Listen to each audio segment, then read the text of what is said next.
हर खबर पर होगी आपकी पकड़। डाउनलोड कीजिए एबीपी लाइव ऐप।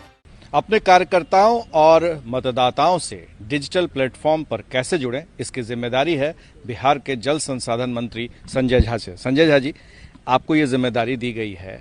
आपको लगता है कि जेडीयू अब तक सोशल मीडिया से बहुत दूर रहा है, मुख्यमंत्री खुद भी सोशल मीडिया पर एक्टिव नहीं रहते हैं, तो ये आप कैसे कर पाएंगे? क्या योजना है? नहीं प्रकाश जी, ये सही है कि नीतीश कुमार जी जनरली लोगों के बीच में ही जाके काम करने में बिलीव करते रहे। कोई इनके पूरे कार्यकाल को देखे तो 14-15 यात्रा गवर्नेंस को लेकर के और पॉलिटिकल यात्रा इनके 14-15 साल में रहा है। मुझे नहीं लगता है, या मुख्यमंत्री के जनता के दरबार में मुख्यमंत्री, वहाँ इंटरेक्शन लोगों से रहा है। तो इनका फ्रेम पब्लिक में ज़्यादा रहा है। उनका टेम्परामेंट कभी डिजिटल में बहुत उनको कनेक्ट नहीं कर पाता है। वो लोगों के बीच में ही गए तो उस जो ट्रेडिशनल पॉलिटिक्स का इन लोगों का छात्र जीवन से आज तक का पॉलिटिक्स रहा है, तो लोगों के बीच में ही जा कर के वो मूड भी गौज करते हैं। कोई अच्छा कोई बुरा, प्रोटेस्ट, समर्थन, वो सब वहीं से गौज होता है। टेम्परामेंट तो वही था। लेकिन इस कोविड में चुनाव क्योंकि बिहार में ही होना है इस साल, तो ये लग रहा है कि मुश्किल है इस तरह का रैली या इस तरह का कार्यक्रम करना, अभी जो लग रहा है। आई डोंट नो आगे क्या परिस्थिति बनती है। तो मीडियम लार्जली यही दिखता है। तो पिछले दिनों में फर्स्ट फेज में उन्होंने काफ़ी लोगों से, जिला अध्यक्ष वगैरह से बात की, और पिछले दिनों में 24 मीटिंग उन्होंने विधानसभा के हर एक वर्कर से किया। और लगभग आप तो उनके साथ रहते हैं संजय जी, मीटिंग ऑर्गेनाइज भी करते हैं, लोगों से बात भी करते हैं, तो आपको लगता है कि मुख्यमंत्री के चेहरे के हाव भाव से कि वो जो फील होता था, जो हेलीकॉप्टर उतरता है, लोगों के बीच जाते हैं या कार्यकर्ताओं से आमने सामने बात करते थे, जो गेज करते थे लोगों के अंदर में क्या चल रहा है, वो नहीं हो पा रहा है? नहीं, वो तो नहीं हो पाएगा।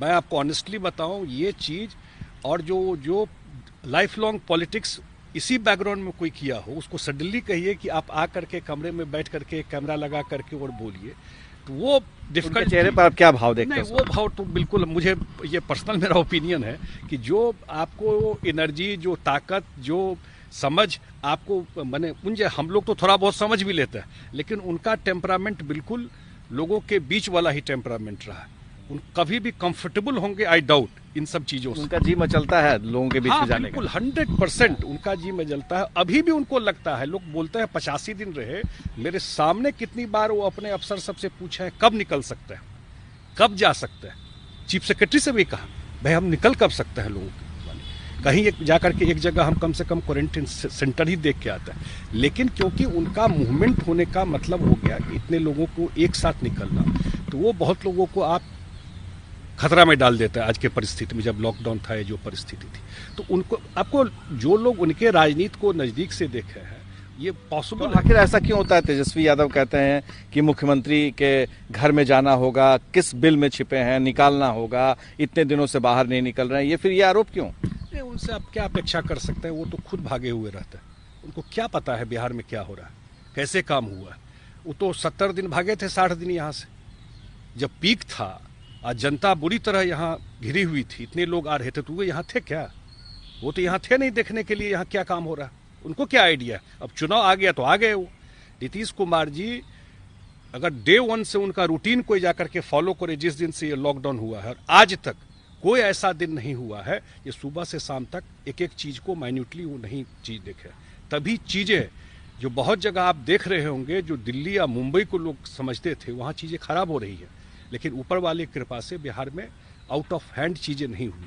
तो कहीं ना कहीं मॉनिटरिंग ये हुआ है ना चीजों का। या इतने लोग बाहर से आए, 100 आदमी को आप खाना खिलाते हैं तो आपको समस्या हो जाती है, घर में कोई आ जाए तो, बाराती आ जाए तो। ये लाखों लोग आए, 14 दिन क्वारंटाइन में रहे, उनसे भी जाकर के बात कीजिए कैसे रहे। आप जो डिजिटल प्लेटफॉर्म पर पार्टी को जोड़ना चाहते हैं, तो अभी क्या डेटा है आपके पास, और आप इस मामले में क्या आपको लगता है कि बाकी पार्टियों से पीछे हैं, यहाँ तक कि आपके सहयोगी दल से भी आप पीछे हैं? नहीं, इसलिए नहीं पीछे है कि ये बात सही है कि बिहार के लोगों का डिजिटल प्रेजेंस बहुत बड़ा है। ये मेरे लिए भी न्यूज़ था कि 2 करोड़ से ज़्यादा लोग फेसबुक पर हैं बिहार में, या मोबाइल और ऑलमोस्ट जनसंख्या के बराबर है। हर एक घर में मोबाइल दिखता है। और डिजिटल पर भी आप कोई मेकअप बना करके चीज़ों को नहीं कर सकते। सच्चाई को ही आप डिजिटल पर डालिएगा तभी ना पब्लिक कनेक्ट होगा। हम लोग कोई बात अपना अचीवमेंट लेके जाते हैं तो लोग कनेक्ट कर पाता है, लेकिन झूठ को ही जा करके आप कोई कहे कि हमको इतना लाइव में मिल जाता है, इतना लोग लाइक कर देता है, लेकिन वो सच्चाई से परे है तो वो पब्लिक माइंड में भी नहीं जाता है। लग रहा है कि आपके विरोधी जो है वो ज़्यादा हावी हैं इस टेक्नोलॉजी के युग में, डिजिटल प्लेटफॉर्म पर, जो अपनी बातों को वो ज़्यादा रख रहे हैं, जो लोगों को लाइक्स ज़्यादा मिल रहे हैं या व्यूज़ ज़्यादा मिल रहे हैं। नहीं, ये चीज़ नहीं है। मैं ये कह रहा हूँ कि जब आप डिजिटल पर भी अगर आप झूठ जा करके बोलेंगे तो पब्लिक कनेक्ट कर लेता है, इतना समझ जनता में, तभी तो वोट के समय वो समझ करके ही वोट डालता है। आप डिजिटल इंपॉर्टेंट प्लेटफॉर्म हो गया है, लेकिन वहां भी आप सच्चाई बोलिएगा तभी लोग को वो सर में जाएगा वो बात, नहीं तो कैसे जाएगा। तो डिजिटल पे जो मुख्यमंत्री जी ने पीछे मीटिंग की है और आगे भी हम लोग जो प्लान कर रहे हैं उसमें क्या है प्लान आप लोगों का? फेसबुक, ट्विटर और जो दूसरे सोशल मीडिया के माध्यम है उस पर कैसे आप लोगों को कनेक्ट करना है? हमारे जितना भी प्लेटफॉर्म है, आगे जब भी अब टाइम सेट होगा, अभी तो कोई क्लैरिटी नहीं है, लेकिन जब भी होगा मुख्यमंत्री जी बिल्कुल बिहार के जनता से उस प्लेटफॉर्म से कनेक्ट होकर के बात करेंगे आने वाले। अगर मौका मिला तो क्या आपको लग रहा है कि छोटी रैलियां ही सही इसकी वकालत करेगा कि कैसे छोटी रैलियां हों, या फिर उन रैलियों के जरिए लोगों से कनेक्ट हो पाएं टेलीविजन के जरिए? जैसे कई बार नेता अगर लोगों के बीच नहीं पहुंच पाते थे तो टेलीफोन से सभा को संबोधित करते थे। देखिए, given and choice, Nitish Kumar ji घर में बैठ के डिजिटल वाले बिल्कुल आदमी नहीं। अब इलेक्शन कमीशन का भी गाइडलाइन, जरूर इलेक्शन होगा तो उसका लार्जर गाइडलाइन आएगा जो कैसे मीटिंग होगी नहीं होगी, उसी पर सबको काम करना है। लेकिन अगर गिवन ए चॉइस वो बिल्कुल चाहेंगे कि कोई जिला में, कोई असेंबली में, कोई क्षेत्र में जा करके लोगों के बीच में ही, भले ही छोटा ही हो, लेकिन जाए लोगों के बीच में अपनी बात रखें, ये जरूर कोशिश होगा। लेकिन इलेक्शन कमीशन क्या करता है, क्या परिस्थिति बनती है, अभी भी कोरोना का प्रभाव चल ही रहा है, तो आने वाले टाइम में होगा। लेकिन इतना मैं जरूर कह सकता हूँ, डिजिटल प्लेटफॉर्म पे हर एक तरह से हम लोग तैयार हैं। कोई भी कम्युनिकेशन करना होगा तो उसके लिए कोई दिक्कत नहीं। एक डायलॉग सलमान खान का आपने कहा था, हम चाहेंगे कि एबीपी न्यूज़ के दर्शक एक बार सुने कि वो क्या था डायलॉग और कैसे आप उसको रिलेट करते हैं नीतीश कुमार। उन्होंने कहा कि मैं अगली बार मौका मिलेगा तो मैं हर एक खेत को पानी दूंगा। तो मैं याद कर रहा था कि सलमान खान के एक फिल्म में डायलॉग था कि एक बार जो मैं कमिटमेंट कर देता हूं तो मैं खुद की भी नहीं सुनता पीछे।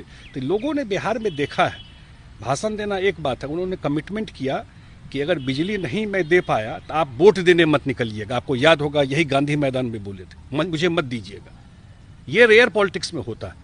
अगर मैं सड़क बनवाने का कमिटमेंट किया, अगर लॉ एंड ऑर्डर इंप्रूवमेंट करने का कमिटमेंट किया, तो वो कमिटमेंट पूरा किया।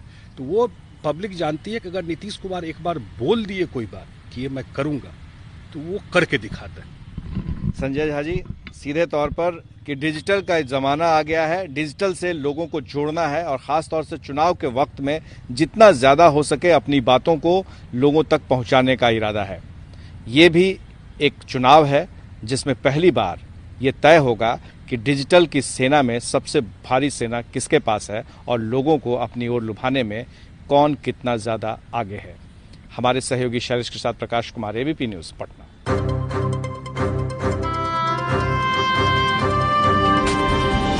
ये है एबीपी न्यूज नेटवर्क और आप देख रहे हैं एबीपी न्यूज, आपको रखे आगे।